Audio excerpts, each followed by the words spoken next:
Basically, I'm just standing down here at the Surfside Beach Pier in Surfside Beach, South Carolina. We're getting ready to, we've already instructed our engineers to build a concrete pier for us. The pier is going to be built so it'll hold up to a 2-story building on it. The foundation will be built. We're starting off with a 1-story with the option to go to a 2-story. We're now in Surfside. The beach is now embroiled in the middle of an election. We've got some fine candidates running. Tim Courtney, our current councilman, is running. I consider him a man of integrity, honesty, and does what's right for the people. Another candidate is Councilman Young. He is a 22-year citizen of Surfside Beach, and he is running. He has got paid a lot of attention to the business community and has a real sincere belief on doing what's right for the people. The other candidates, our current councilman, David Pellegrino, and he and 2 other people are running as a team.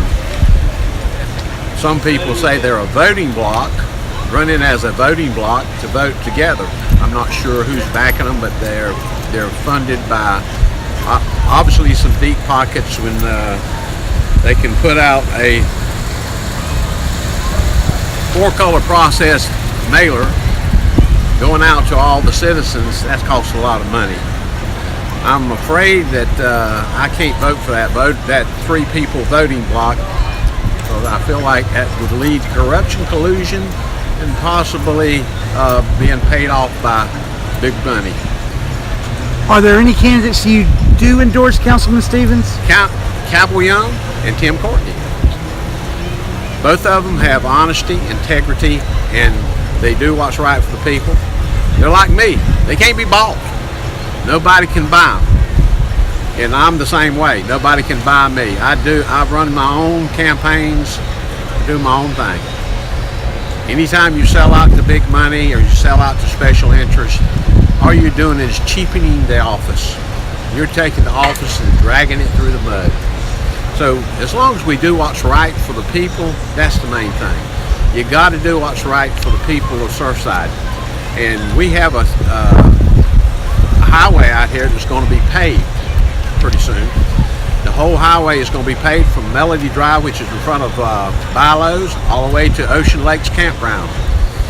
Now, a few years back, it's a funny story, our former mayor came to us and he said, "You need to sign this paper. We're going to spend $780,000. He didn't even hold a meeting. Matter of fact, I was in Garden City working on a job when he had me sign the paper. And I asked him if it was legal, and he said, "Oh, yes, it's legal." But I found out later on, after we were published in the Myrtle Beach Herald, that what we had done was totally illegal. Then less than a year later, the administrator said we didn't have enough money to pay the bills. Well, 4 of us, and we have the political people who like to call anybody that votes for something they don't like the Gang of 4. Well, Gang of 4 voted, and we got $760,000 of the $780,000 back. $20,000 went to engineering, they said. We don't know that for sure, but anyway, that's what he told us. We got $760,000 back. $760,000 back to the taxpayers' pockets. And then the state turned around, and a couple of years later, they're paving it on their dime. So 4 people back then saved the taxpayers $760,000. Now the state's paving more highway than we were going to pave on their nickel. That is the right thing to do. We've had administrators that didn't fully inform us. For example, I've had one administrator that withheld a lawsuit. The lawsuit happened to involve the former mayor's wife, who is now a council lady. Involved her, and she withheld that information from town council for 7.5 months, even though her duty says she has to keep us fully informed. She didn't even let us know anything about the lawsuit. And the town attorney didn't know anything about it until it was exposed.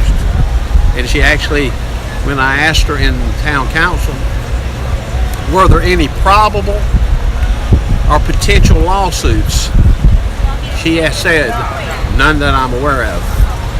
The last councilman or council member that was elected, the day after she was elected, the lawsuit was filed. You can't withhold information. And that's happened a lot in this town. Do you believe that electing a couple of council members will make a difference?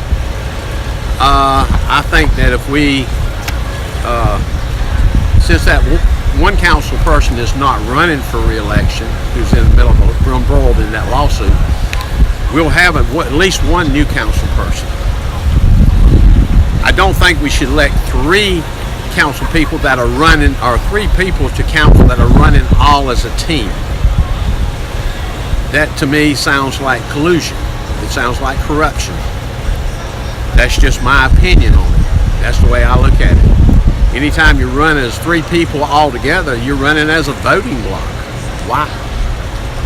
When you get elected, you're not supposed to run to just do what somebody else wants you to do. You're supposed to do what's right for the people.